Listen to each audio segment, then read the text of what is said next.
Arab millionaire pays a homeless woman to have his child. But when the child was born, everyone cried. With what the Arab millionaire did next, Alexander Pierce stood at the floor-to-ceiling windows of his Pacific Heights mansion, gazing at the San Francisco Bay as the setting sun painted the sky in hues of orange and purple. At 45, he had achieved everything society deemed worthy of pursuit: a technology empire worth billions, multiple successful exits from startups he'd founded, and a reputation as one of Silicon Valley's most brilliant minds. Yet, as he swirled the untouched scotch in his crystal tumbler, the emptiness within him felt more profound than ever. The sound of footsteps echoing through the marble hallway announced the arrival of James Morrison, his longtime friend and legal counsel. "The papers are ready for review, Alex," James said, placing a thick folder on the glass desk. "Though I have to ask again, are you sure about this?" Alexander turned from the window, his steel-grey eyes reflecting years of calculated decisions and careful emotional distance. "Two failed marriages, James. Both ended because they wanted the lifestyle, not the life, not the real." He picked up the folder, scanning the meticulously prepared surrogacy agreement. "This way is cleaner. No emotional entanglements, no messy divorces, just a straightforward transaction that gives me what I want, an heir." James leaned against the desk, concern evident in his expression. "There are other ways to find meaning in life, Alex. Your company's philanthropic initiatives, for instance." "I've built an empire from nothing," Alexander interrupted, his voice firm but tired. "Created technologies that changed the world. But what's the point of all this success if there's no one to pass it on to? No legacy beyond quarterly reports and stock prices?" He gestured to the vast room around them, filled with expensive art pieces that no one but him ever truly saw. The weekly house staff had already left for the day, leaving the 20,000 square foot mansion feeling even more cavernous than usual. Alexander walked to a built-in bookshelf, pressing a hidden panel that revealed a private study, his sanctuary within the sanctuary. The walls were lined with family photographs, his parents long since retired to their vineyard in Napa Valley, his younger sister Claire, who lived in Europe with her own family, and several frames that remained conspicuously empty. "The surrogate selection process is ready to begin whenever you give the word," James continued, following him into the study. "The agency has pre-screened candidates according to your specifications. Ivy League educated, excellent genetic history, no family health concerns." "No," Alexander said abruptly, surprising both James and himself with the force of his response. "No agencies, no perfectly curated candidates with lawyers and demands of their own." He paused, an idea forming. "I want someone real, James. Someone who needs this opportunity as much as I need an heir. Someone who won't try to leverage this into a reality show deal or a tell-all book." James adjusted his wire-rimmed glasses, a habit that betrayed his nervousness. "That's risky, Alex. Outside of official channels, the legal complications could be significant, not to mention the potential PR nightmare if this gets out. The board already thinks you're becoming too unpredictable since your last divorce." Alexander smiled, but it didn't reach his eyes. "The board thinks whatever I want them to think. Besides, they're too busy counting their fortunes from our latest acquisition to worry about my personal life." He returned to the main room, this time moving to his desk and opening his laptop. "Set up a foundation, something discreet, focused on helping struggling immigrants in the Bay Area. We'll find our candidate through that channel." "Alex," James started, then stopped, choosing his words carefully. "This isn't like launching a new product. You can't just disrupt traditional family building the way you disrupted the tech industry. There are real people involved, real emotions." "Emotions are exactly what I'm trying to avoid," Alexander replied, already typing out his vision for the foundation. "This will be a simple business arrangement. We'll find someone in need of a fresh start, someone with no connections here, who'll be willing to sign an ironclad contract. They carry the child, receive generous compensation, and move on to build their new life elsewhere. Clean, simple, efficient." James gathered his papers, recognizing the futile battle. "I'll have the foundation paperwork ready by morning, but please, promise me you'll think this through carefully. Sometimes the most efficient solution isn't the right one." After James left, Alexander remained at his desk, the mansion's sophisticated automation system gradually lighting the room as darkness fell. On his laptop screen, dozens of tabs displayed articles about surrogacy laws, immigration statistics, and success rates of artificial insemination. But his eyes kept drifting to a small photo frame on his desk, the only personal item in the otherwise austere space. In it, a much younger Alexander stood between his parents and his college graduation, his face beaming with the certainty that life would unfold exactly according to his plans. He closed the laptop and walked to his bedroom suite, passing the 4 unused guest rooms that had never heard the patter of children's feet or echoed with family laughter. Tomorrow, he would set his plan in motion. Tomorrow, he would begin the process of filling this empty mansion with the one thing his billions couldn't buy, a family legacy. What he didn't know, what he couldn't possibly predict, was that the carefully controlled world he had built was about to be turned upside down in ways that no business strategy could have prepared him for. Sophie Dubois huddled deeper into her thin jacket as the San Francisco fog rolled in from the bay, its cold fingers seeping through every layer of her carefully curated outfit. 6 months ago, she had arrived in the city with dreams as golden as the famous bridge looming in the distance. Now those dreams lay in ruins around her feet, much like the remnants of her savings. The small cafe where she had found work as a barista had closed unexpectedly, leaving her without the income she desperately needed to maintain her work visa status. Her application for a tech startup's marketing position, her actual field of expertise, had fallen through at the last minute when the company faced unexpected budget cuts. Each passing day brought her closer to the humiliating prospect of returning to Paris in defeat. "Last call, miss," the library security guard said kindly, used to seeing her spending hours in the warm building, using the free Wi-Fi to search for jobs and send applications. Sophie gathered her worn laptop and the portfolio that showcased her master's degree from the Sorbonne and her previous marketing successes in France, all seemingly worthless in this city of endless innovation and cutthroat competition. Outside, the evening crowds rushed past, heading home to warm houses and waiting families. Sophie walked slowly, counting the blocks until she reached the women's shelter where she had been staying for the past 2 weeks. Her phone, the one luxury she couldn't bear to part with, buzzed with a notification. Another job rejection. "Mad," she muttered, blinking back tears of frustration. At 28, this wasn't how she had imagined her life would be. Her friends back in Paris were building careers, getting married, starting families. Meanwhile, her thoughts were interrupted by a sign in a coffee shop window. Community Outreach Event. Tomorrow, 9 a.m., 12 p.m. The Pierce Foundation for New Beginnings. Aid for skilled immigrants, all welcome. Sophie stopped, her heart beating faster. She had heard of Alexander Pierce, of course. Everyone in the tech world knew of the brilliant, ruthless innovator who had built Pierce Technologies from a garage startup into a global powerhouse. But a foundation? This was new. The next morning, Sophie arrived at the venue an hour early, her portfolio clutched to her chest like a shield. She had spent the night in the shelter's bathroom, using their ancient hairdryer to press her one good blouse, and applying makeup with the careful precision that her mother had taught her. Presentation is everything, her mother's voice echoed in her memory, especially when you have nothing else. The line of hopeful immigrants grew quickly, snaking around the block.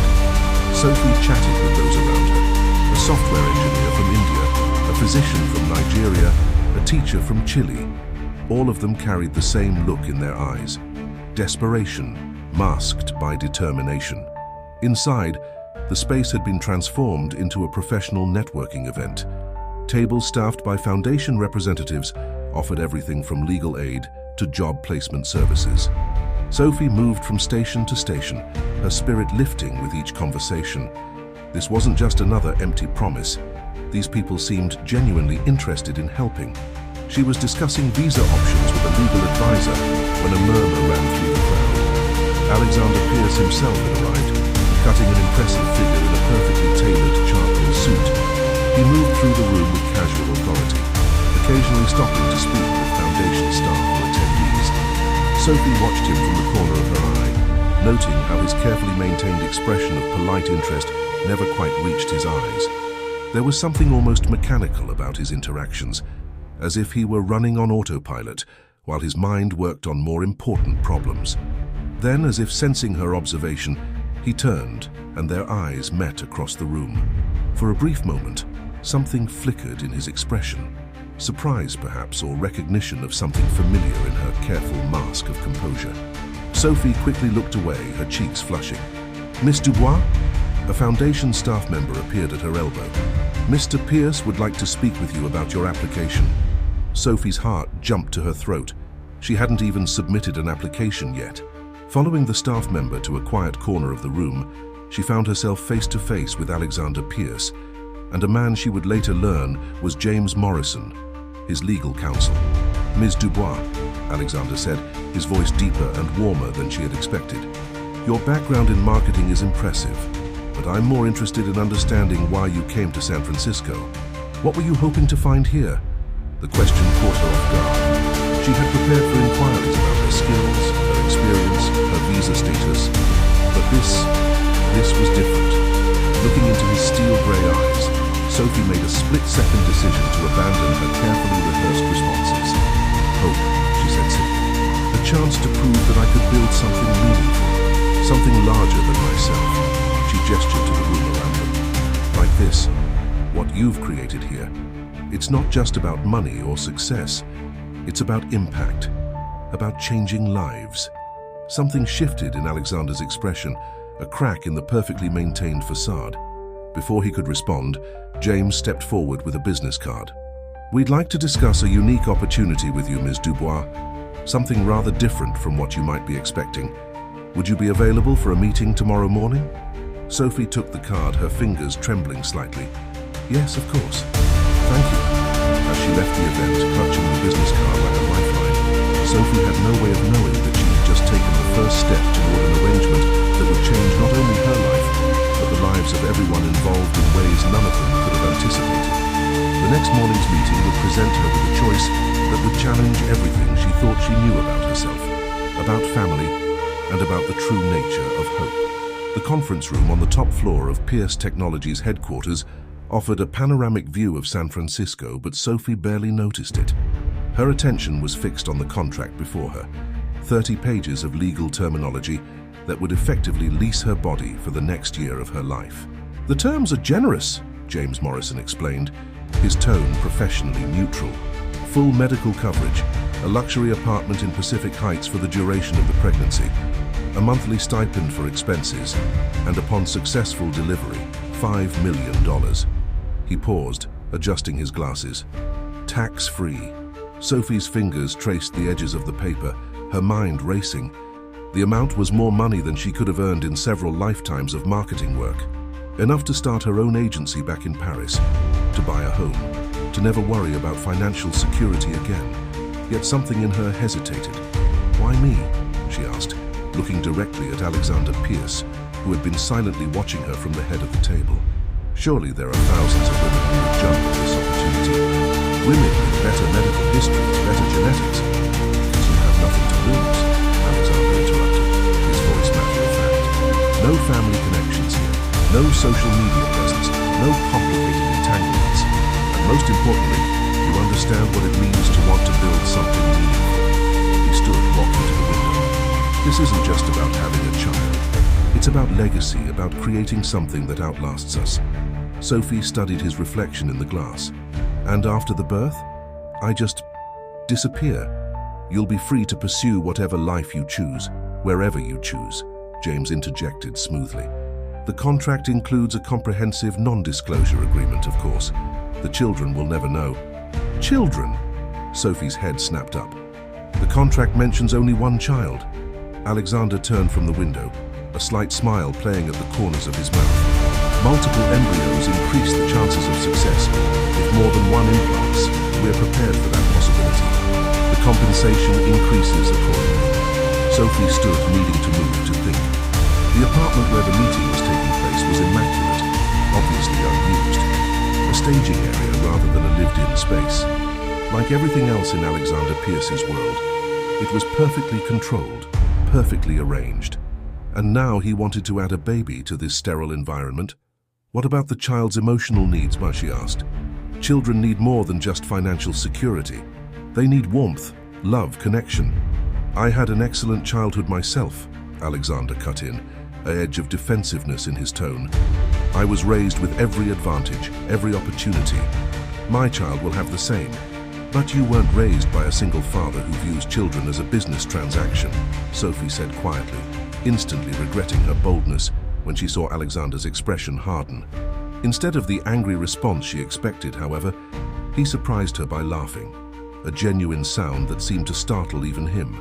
"You're not wrong," he admitted, "but at least I'm honest about my approach. No false pretenses, no emotional manipulation, a clean business arrangement between consenting adults." Sophie returned to her seat, picking up the contract again. "And if I develop complications, medical issues, the contract covers every possible scenario," James assured her. "Your health and well-being will be our top priority throughout the process. A private medical team, the best prenatal care, a personal chef, a housekeeper, whatever you need to ensure a healthy pregnancy. Take 24 hours to think it over," Alexander said, his tone softening slightly. "Review the contract with your own lawyer if you wish, though given your current circumstances, I assume that might be difficult. James can recommend someone independent if you'd like." Sophie looked down at her worn shoes, bought in Paris what felt like a lifetime ago, then at her reflection in the spotless conference table.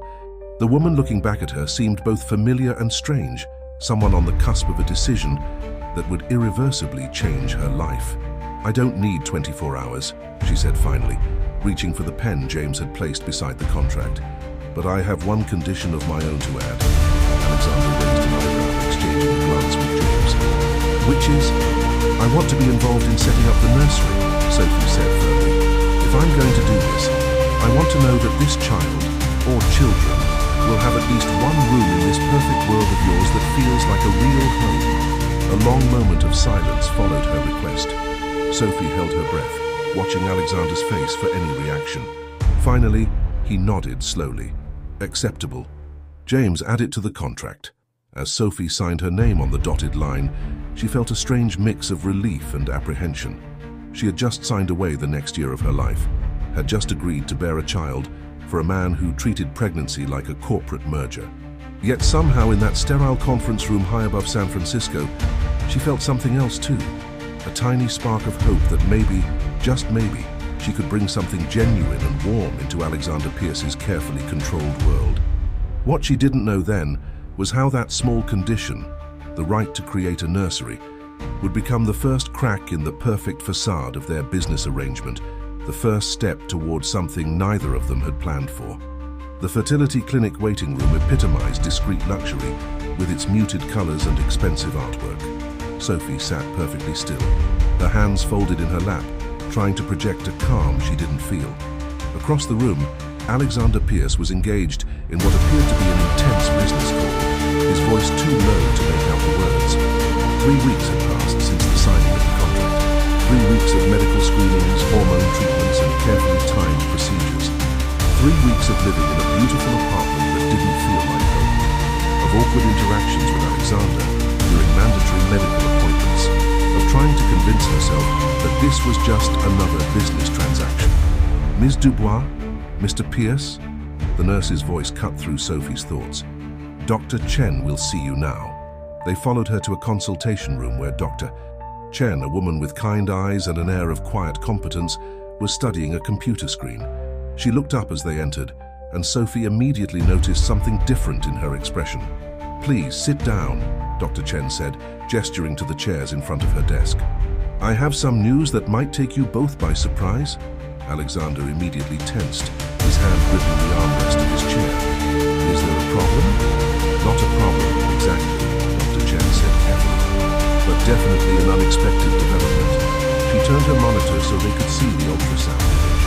"As you can see here, here, and here," she pointed to 3 distinct shapes on the screen. "All 3 embryos have successfully implanted. You're carrying triplets, Ms. Dubois." The room seemed to tilt slightly. Sophie heard a sharp intake of breath from Alexander, but couldn't bring herself to look at him. Triplets. 3 babies. 3 living beings growing inside her right now. "This is unusual with IVF," Dr. Chen continued, her voice seeming to come from very far away. "While we often implant multiple embryos to increase the chances of success, It's rare for all three to be viable, but in this case, all three fetuses appear to be developing normally. 3, Alexander said finally, his voice uncharacteristically uncertain. 3 babies. Yes, Dr. Chen confirmed, which means we need to adjust our care protocol immediately. Multiple pregnancies carry additional risks and requirements. Ms. Dubois will need more frequent checkups, additional nutritional support, and significantly more rest than a single pregnancy would require. Sophie finally found her voice. The contract, it mentions additional compensation for multiple births. The contract is irrelevant right now, Alexander interrupted, surprising both women. What matters is ensuring the health of... He trailed off, and Sophie noticed his hand had moved unconsciously toward the ultrasound screen.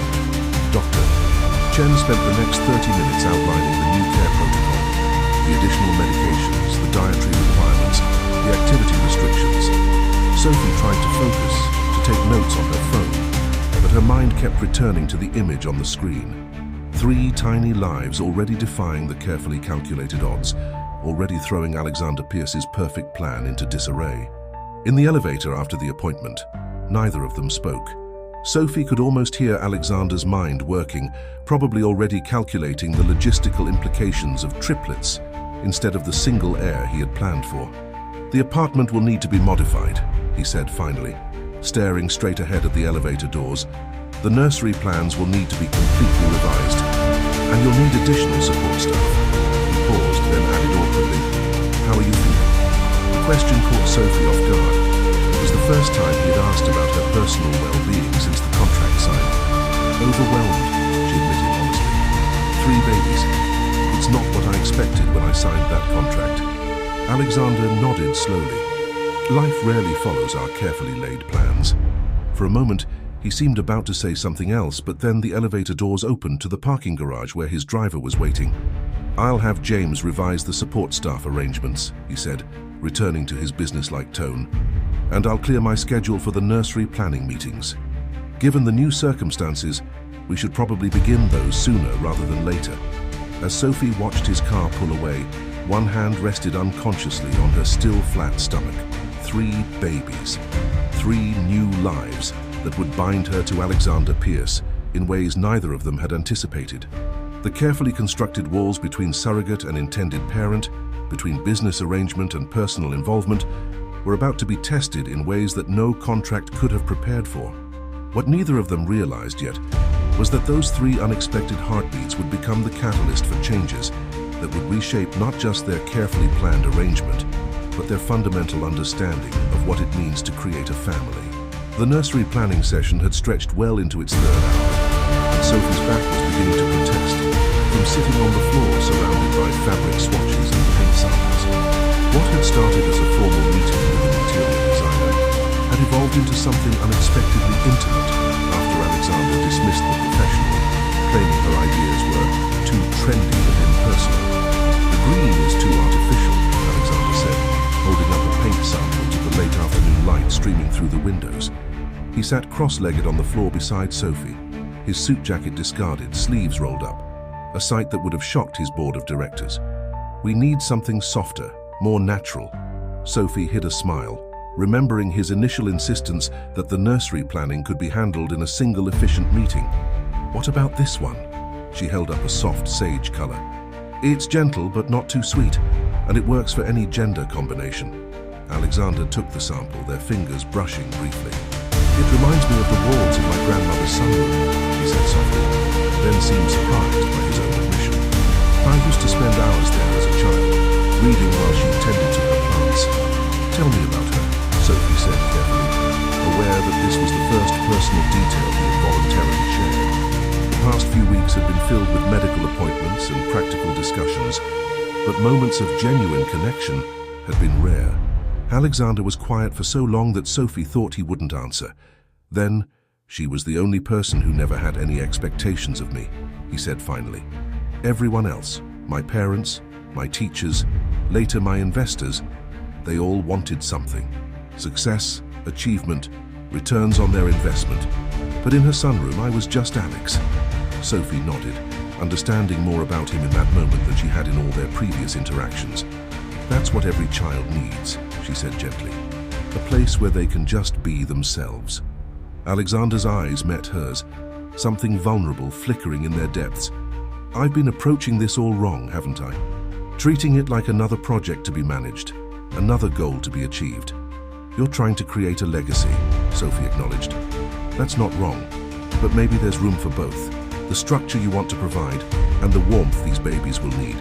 These babies, Alexander repeated, his hand moving unconsciously towards Sophie's slightly rounded belly, then stopping short. May I? Sophie nodded, holding her breath as his palm rested gently against her stomach. At 16 weeks, she was starting to show earlier than expected with the triplets, her body changing rapidly to accommodate its precious cargo. I read that they can hear voices now, she said softly. That it's good to talk to them, to help them start recognizing. Hello, little ones, Alexander said suddenly, his voice lower and gentler than she had ever heard it. I'm your father, and He trailed off, seeming embarrassed by his own display of emotion. And you're going to love them, Sophie completed quietly. That's all they need to know right now. The moment was interrupted by a knock at the door. James Morrison stood in the doorway, taking in the scene before him with an unreadable expression. His best friend and client sitting on the floor with the surrogate mother of his children, paint samples scattered around them like fallen leaves. Sorry to interrupt, James said, his eyes lingering on Sophie for a moment longer than necessary. But Alex, the board meeting was moved up. We need to leave now to make it. Alexander stood quickly, helping Sophie to her feet with surprising gentleness. We'll continue this tomorrow, he asked, and Sophie noticed it was actually a question, not his usual statement of fact. Tomorrow, she agreed. I'll do some more research on organic furniture options tonight. I can stay and help with that, James offered quickly. The research, I mean. I don't need to be at the board meeting, and I have some experience with sustainable manufacturing standards. Alexander looked between them, something shifting in his expression. That's not necessary, James. I'm sure Ms. Dubois would prefer to rest. Actually, Sophie interjected, an extra pair of eyes on these safety ratings would be helpful. If Mr. Morrison doesn't mind. Not at all, James said warmly. And please, it's James. After Alexander left, a slightly awkward silence fell. James loosened his tie and sat in one of the plush armchairs near where Sophie had resumed her position on the floor. He's changing, James said finally. I've known Alex for 15 years through 2 marriages and countless business deals. I've never seen him like this. Sophie focused on organizing the paint samples, unsure how to respond. He's just becoming more involved in the pregnancy. It's natural. Is it? James leaned forward. Or is it something else? Something neither of you planned for. Sophie looked up sharply, meeting his knowing gaze. Mr. Morrison, James, whatever you're implying, I'm not implying anything, he said gently. I'm just observing. And what I observe is 2 people who signed a contract to keep emotions out of the equation, failing spectacularly at that door. Sophie stood, suddenly needing space. You're mistaken. This is a business arrangement, nothing more. In less than 6 months, I'll be gone and Mr. Pierce will have his heirs. That's what we all agreed to. James stood as well, moving closer. And is that what you want? To just disappear after bringing 3 new lives into the world? To never know what becomes of them? Of him? What I want doesn't matter, Sophie said firmly, but her voice trembled slightly. The contract? Contracts can be changed, James interrupted softly. Hearts can change too. I've seen it happening right in front of me. He paused, then added in an even softer voice, more than 1 heart perhaps. Sophie stared at him, understanding the layers of his words, the quiet admission of his own changing feelings. The room suddenly felt too small, too intimate, too complicated. I should rest, she said quickly. Doctor's orders. Thank you for offering to help with the research, but perhaps another time. James nodded, accepting her retreat with grace. Of course. But Sophie, he waited until she looked at him again. Just remember, sometimes the best things in life are the ones we don't plan for. After he left, Sophie stood in the middle of the nursery-to-be, one hand resting on her growing belly, the other pressed against her trembling heart. The walls she had carefully built around her emotions were starting to crack, and she wasn't sure if it was Alexander's unexpected vulnerability or James's gentle understanding that frightened her more. The medical center's private waiting room had become a familiar setting over the past few months, but today felt different. At 20 weeks, this ultrasound would reveal not only the baby's genders, but also provide a detailed anatomy scan of all 3 fetuses. Sophie sat nervously, flipping through a pregnancy magazine without really seeing it. "Sorry I'm late?" Alexander's voice startled her. He looked slightly disheveled, unusual for him. "The Tokyo meeting ran over, but I didn't want to miss this." Sophie felt an unexpected warmth in her chest at his words. These appointments had become increasingly important to her. She had noticed how he slowly shifted from checking his phone throughout to paying complete attention, asking thoughtful questions, taking notes. Mr. Pierce, Dr. Chen greeted him as they entered the examination room. "Glad you could make it. Today's a big day." The next hour was filled with technical terms and careful measurements as Dr. Chen examined each baby in detail. Sophie held her breath as the doctor checked each tiny heart, each perfectly formed spine, each delicate profile. "Everything looks perfect," Dr. Chen announced finally. "Would you like to know the genders?" Sophie looked at Alexander, who nodded, his hand unconsciously moving to rest near hers on the examination table. "Yes," he said softly. "Please." "Congratulations," Dr. Chen smiled. "You're having 2 girls and a boy. Baby A and B are the girls and C is your little boy. All 3 are developing beautifully." Sophie felt tears spring to her eyes as she watched the screen, where one of the girls was clearly sucking her thumb. She felt Alexander's hand tighten slightly where it rested near hers. "I'll give you a moment," Dr. Chen said tactfully, slipping out of the room. In the quiet that followed, Sophie became acutely aware of Alexander's presence beside her, of the way his breathing had changed, of the emotion he was clearly trying to control. "2 daughters and a son," he said finally, his voice rough. "I never—" He trailed off, then surprised her by laughing softly. "I'm going to be completely outnumbered." "You'll manage," Sophie teased gently, then sobered. "They're really okay? All of them?" "Better than okay," Alexander assured her, and she realized he had actually paid more attention to the technical details than she had. Perfect development in all 3, strong heartbeats, all measurements exactly where they should be. He paused, then added quietly, "Thank you, Sophie." It was the first time he had used her first name, and something about the way he said it made her heart skip. "I haven't done anything yet," she demurred. "They're doing all the work." "You're giving them a safe place to grow," he corrected. "You're taking care of them, taking all the precautions, following every recommendation, even when it means being constantly uncomfortable." His hand moved to cover hers fully now. "I see it, even if you think I don't." The moment was interrupted by a knock at the door. James entered carrying a large gift bag. "Sorry to interrupt, but when Alex told me about the appointment, I couldn't resist." He pulled out 3 tiny stuffed animals, 2 giraffes and an elephant. "I thought maybe for the nursery." Sophie felt Alexander's hand withdraw quickly from hers as James approached. "That's very thoughtful," she said, accepting the gifts. "They're perfect. I had a meeting scheduled with the contractor about the nursery renovations," James continued, looking between them. "But I can handle it alone if you 2 want to celebrate the news." "No need," Alexander said, his professional mask sliding back into place. "Sophie should rest and I have calls to return." He stood abruptly. "James, you can brief me on the contractor meeting over dinner." "Actually," James said, "I was hoping to discuss some ideas with Sophie about the nursery. Maybe over dinner, if you're feeling up to it," he added quickly, looking at her. Sophie felt caught between them, Alexander's sudden withdrawal and James's hopeful expression. "I should probably rest," she said carefully. "But thank you for the gifts and the offer." After both men left, Sophie remained on the examination table holding the tiny stuffed animals, 2 girls and a boy, 3 tiny lives that were already complicating the emotional landscape far more than any contract could have anticipated. She thought about the way Alexander's hand had felt on hers, the gentleness in his voice when he thanked her. Then she thought about James's thoughtful gesture, his consistent kindness, his clear interest in her as a person, not just as the vessel for his friend's children. The babies chose that moment to make their presence known.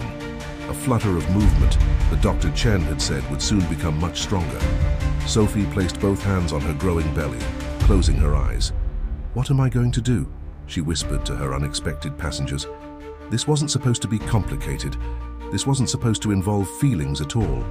But feelings, she was learning, had a way of developing regardless of contracts and intentions.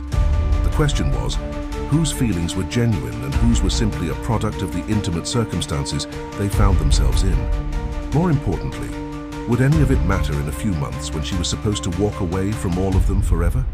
The autumn rain pelted against the windows of Sophie's apartment as she sorted through another box of baby clothes.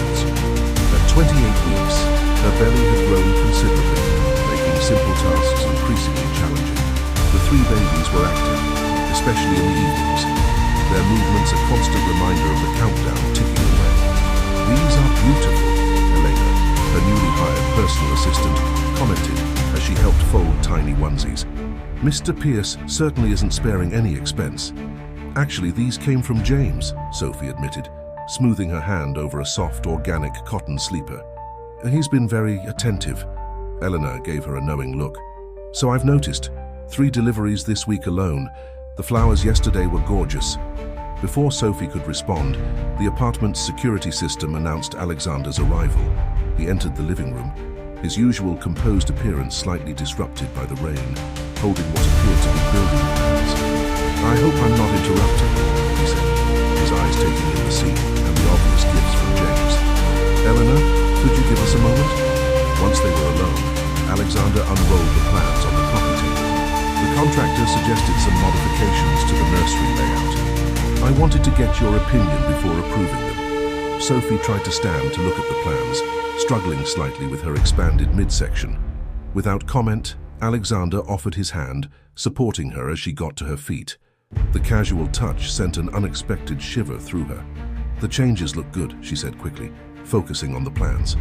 "The extra window will bring in more natural light, and the reading nook is perfect." "James's suggestion," Alexander said flatly. "He seems to have many opinions about the nursery lately." Sophie felt the tension in his voice.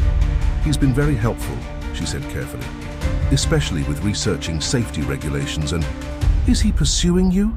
Alexander interrupted abruptly, surprising them both with his directness. Sophie's heart raced. That wouldn't be appropriate. The contract doesn't prevent you from having a personal life," Alexander finished, his voice tight. "James reminded me of that quite clearly in our last meeting." "Did he?" Sophie watched Alexander's profile, trying to read his expression. "He suggested that the contract's terms regarding your future interactions with the children might be unnecessarily restricted." Alexander turned to face her fully. "He seems quite concerned about your rights." "And you?" Sophie asked softly. "What do you think about those terms now?" Alexander's expression softened as he looked at her. "I think..." He stopped as one of the babies delivered a particularly strong kick, visible even through Sophie's dress. Without thinking, she grabbed his hand and placed it on the spot. "That's your son," she said. "He's the most active one, especially when he hears your voice." Alexander's hand trembled slightly against her belly. "You can tell them apart?" Sophie nodded. "The girls are here and here." She guided his other hand to different positions. "They're calmer, but they like to stretch. Sometimes I think they're holding hands." They stood like that for a long moment, his hands warm against her belly, her hands over his, the babies moving beneath their shared touch. The intimacy of the moment was overwhelming. "Sophie," Alexander began, his voice rough with emotion, "I need to tell you." The security system chimed again, announcing James's arrival. Alexander stepped back quickly, dropping his hands as James entered, carrying more shopping bags. "I found the organic bamboo blankets you mentioned," James said cheerfully, then seemed to notice the tension in the room. "Am I interrupting something?" "Not at all," Alexander said coolly. "We were just reviewing the nursery plans. Your suggestions were helpful." James set down his bags and moved closer to Sophie. "I'm glad. I've been doing a lot of reading about creating nurturing environments for multiples. In fact, I was hoping to discuss some ideas over dinner tonight. If you're feeling up to it, Sophie?" Sophie felt caught between them, Alexander's carefully controlled expression and James's hopeful smile. The babies chose that moment to move again, as if responding to the tension in the room. "Actually," she said carefully, "I'm quite tired. Dr. Chen wants me to rest more, especially in the evenings." "Of course," James said immediately. "Another time, perhaps. At least let me help you sort through these new items." "That won't be necessary," Alexander cut in. Eleanor can handle it. Sophie needs her rest, and we have that board meeting to prepare for, James. The two men looked at each other for a long moment. Years of friendship suddenly strained by unspoken competition. Finally, James nodded. The meeting, right? Sophie, please let me know if you need anything at all. After they both left, Sophie sank onto the couch, her hands cradling her belly. The babies moved restlessly, picking up on her agitation. She soothed both them and herself. Everything will be fine. We'll figure this out somehow. But as she looked around at the evidence of both men's attention, Alexander's careful planning in every practical detail of her comfort and the baby's future, James's thoughtful gifts and constant emotional support, she wondered if anything would ever be simple again.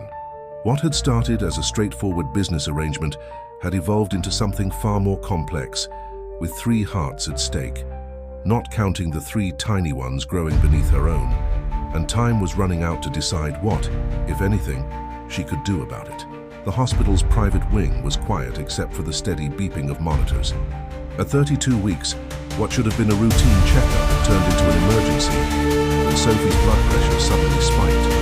Now confined to bed rest, she watched the fetal monitors with anxious attention, each heartbeat a reminder of what was at stake. The medications are working, Dr. Chen assured her, checking the latest readings. But you'll need to stay here for observation at least for a few days. Complete bed rest, no exceptions. But the nursery isn't finished, Sophie protested weakly, and the birthing plan will wait. Alexander's voice came from the doorway. He looked unusually disheveled, as if he'd rushed from something important. I came as soon as James called.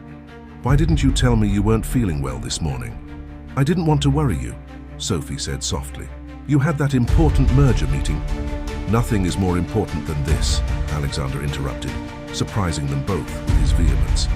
He turned to Dr. Chen. What does she need? Whatever it is, I'll arrange it. After Dr. Chen left with detailed instructions, Sophie found herself alone with Alexander for the first time in weeks. Since that rainy day in her apartment, they'd both been careful to keep their interactions brief and professional, always with others present. You didn't have to come, she said, watching him pace the room. James is handling everything, and Eleanor— Stop, Alexander said quietly, coming to stand by her bed. Stop acting like this is just another business transaction. Stop pretending that James can handle everything. Stop! Stop what? Sophie whispered, her heart racing in a way that made the monitors beat faster. Stop acting like you mean nothing to me, he finished, his voice barely audible. Like these past months haven't changed everything. Before Sophie could respond, James appeared in the doorway, carrying an armful of flowers and what looked like a stack of research papers. I've been reading about preeclampsia, he announced, moving to Sophie's other side. There are some promising alternative treatments we might want to consider, and I've contacted a specialist in— James, Alexander interrupted sharply. A word outside, please. Sophie watched them leave, their tension palpable.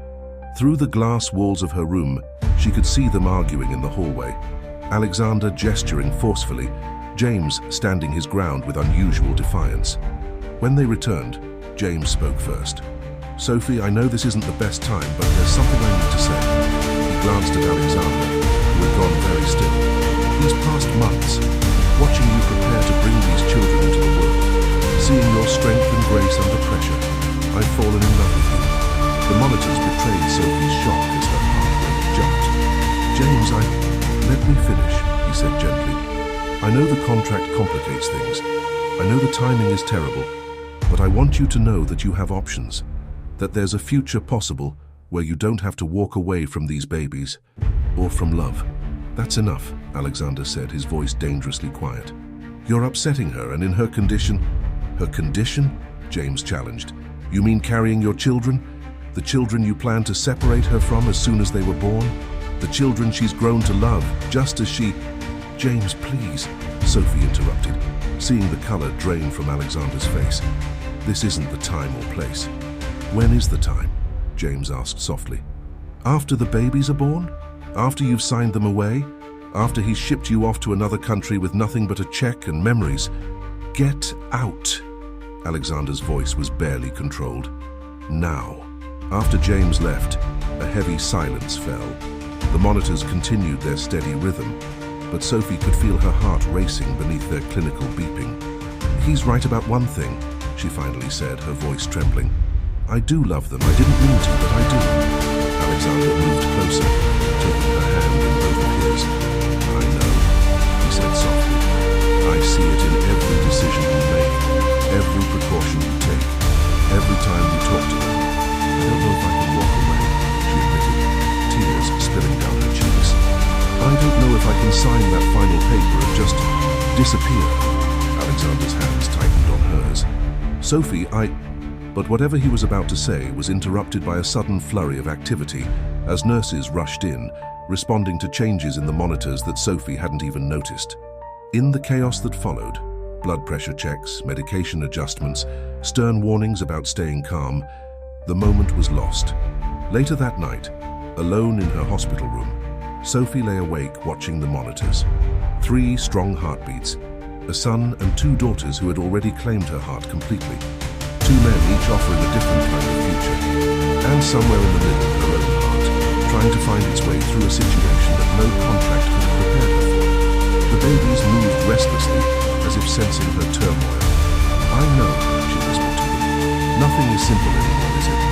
But we'll figure it out together somehow." She just wished she knew how. At 36 weeks, the private hospital suite had become a second home. Sophie's bed rest had continued, but she'd been allowed to move to a larger room that Alexander had specially arranged, complete with a small sitting area where she could receive visitors while remaining horizontal. The nursery photos Elena had brought showed the finished room, soft sage walls, 3 elegant cribs arranged in a perfect arc, the reading nook bathed in natural light. It was beautiful, but Sophie couldn't shake the feeling that she might never see it in person. "Your blood pressure is still higher than we'd like," Dr. Chen said during her evening rounds. "The babies are doing well, but we need to discuss the possibility of an early delivery, perhaps as soon as next week." Sophie nodded, trying to stay calm. "But they'll be okay at 37 weeks. Multiples often come early," Dr. Chen assured her, "and they've all reached excellent weights. We'll start steroid treatments tonight to help their lungs mature, just to be safe." After the doctor left, Sophie sat in the dimming light, one hand resting on her enormous belly, where the babies moved with increasingly less room. The reality of their imminent arrival and her subsequent departure weighed heavily on her heart. A soft knock at the door interrupted her thoughts. James stood there looking uncertain. "May I come in?" he asked. "I know it's late, but I wanted to check on you before heading home." Sophie nodded, gesturing to the chair beside her bed. Since his declaration of love 2 weeks ago, their interactions had been awkward but cordial. She knew she owed him an answer, but her heart remained frustratingly confused. "I hear they're talking about delivery next week," James said, sitting down. "I've been researching the best pediatric specialists, and I've prepared a list of recommendations." "James," Sophie interrupted gently, "you have to stop." "Stop what?" "Stop trying to plan everything. Stop trying to fix everything. Stop." She took a deep breath. "Stop loving me." James reached for her hand, but she pulled away. "Sophie, I meant what I said. I can offer you a future where you don't have to leave them, where you can be part of their lives, watch them grow." "As what?" Sophie asked softly. "Their stepmother. The woman who carried them, then married their father's best friend. What kind of complicated mess would that create for them?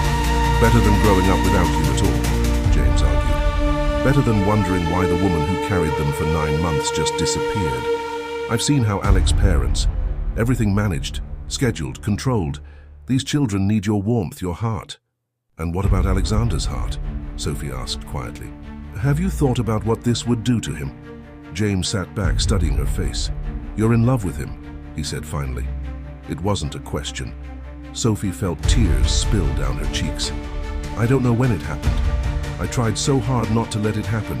The contract is just paper," a new voice said from the doorway. They both turned to see Alexander standing there, his expression unreadable. "Alex," James started to stand, but Alexander held up a hand. "No, James. Let me finish. I've been standing here listening to you plan my children's future, plan Sophie's future, all while claiming to know what's in my heart." He moved into the room, his eyes fixed on Sophie. "But you don't know. You don't know that every time I leave this hospital, I feel like I'm leaving part of myself behind.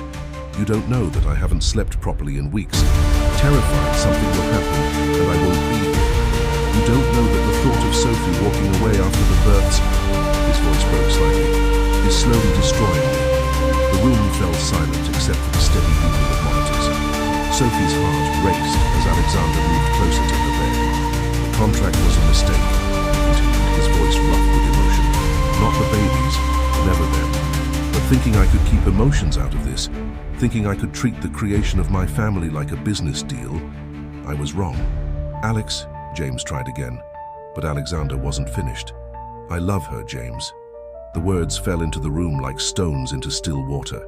"I think I have since that first day in the nursery, when she insisted on making it feel like a real home.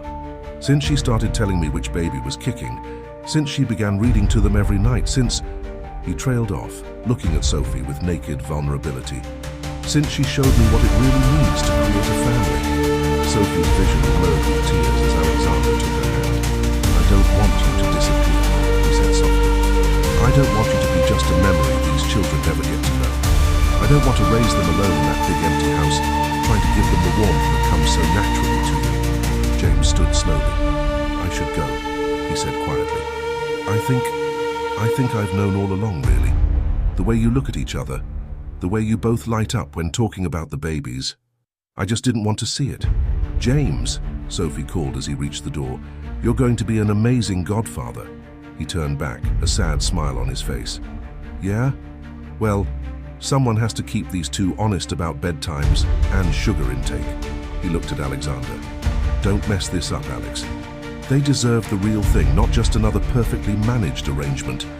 After James left, Sophie turned to Alexander, her heart pounding. "Did you mean it? About the contract being a mistake?" In answer, Alexander reached into his jacket and pulled out a folded document, the original contract. Without a word, he tore it in half, then in quarters. "I don't want a surrogate," he said softly. "I want a partner, a family, love." He paused, then added with a smile, "Though I warn you, I'm probably going to be hopelessly overprotective and unnecessarily worried about everything." "You already are." Sophie laughed through her tears. "But that's okay. They need a father who cares too much, and She squeezed his hand. "I need someone who finally taught me what it means to build something real, even if it didn't follow the original blueprints." The babies chose that moment to move, as if adding their approval to this new arrangement. Alexander's hand joined hers on her belly, and Sophie felt something settle in her heart, a certainty that hadn't been there before. This wasn't the ending any of them had planned for, but maybe that was the point. Sometimes the best things in life are the ones that don't follow a contract, that can't be managed or controlled, that simply grow naturally from the heart.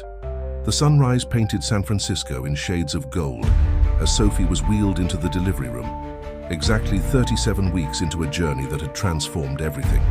Alexander walked beside her, his usual composed demeanor replaced by barely contained nervous energy. "Remember your breathing exercises," he said for perhaps the 10th time that morning. "And if you need anything, ice chips, another pillow, a different room temperature."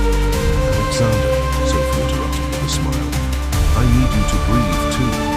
The delivery room was a flurry of activity as Dr. Chen and her team prepared for the scheduled C-section. The baby's heartbeats filled the room with their steady rhythm, 3 distinct patterns that Sophie had come to know by heart. "Ready to meet your children?" Dr. Chen asked as she began. Sophie felt Alexander's hand tighten around hers. "More than ready," she answered for both of them. At 7:43 a.m., their first daughter arrived with a strong cry that brought tears to Alexander's eyes. "She has your nose," he whispered to Sophie. At 7:44 a.m., their son made his appearance, demanding attention in a way that made them both laugh. "Definitely your determination," Sophie told Alexander. At 7:45 a.m., their second daughter completed their family, her quiet grace already evident in her gentle movements. As the medical team cleaned and examined the babies, Sophie watched Alexander's face, seeing all his carefully constructed walls completely demolished by 3 tiny humans who collectively weighed less than 15 pounds. "They're perfect," he kept saying, his voice filled with wonder. "All of them, they're just perfect." Later, in the private recovery suite, Sophie lay surrounded by her new family. Alexander had pulled 3 bassinets close to her bed, unwilling to have any of the babies more than arm's reach away. "I was thinking," he said softly, cradling their son while Sophie fed one of the girls, "about names." They hadn't discussed names much during the pregnancy, both perhaps afraid to make it too real, too personal. But now, looking at their children, Sophie knew it was time. "What were you thinking?" she asked. "For our first daughter." He looked at the baby girl sleeping peacefully in the bassinet closest to Sophie. "I thought maybe Claire, after my sister who always believed I'd find real love someday." Sophie smiled, remembering the stories he'd shared during their long hospital conversations. "Claire is perfect. And for this little one?" She looked down at the daughter in her arms. "I was hoping, maybe Amélie? To honor your French heritage?" He looked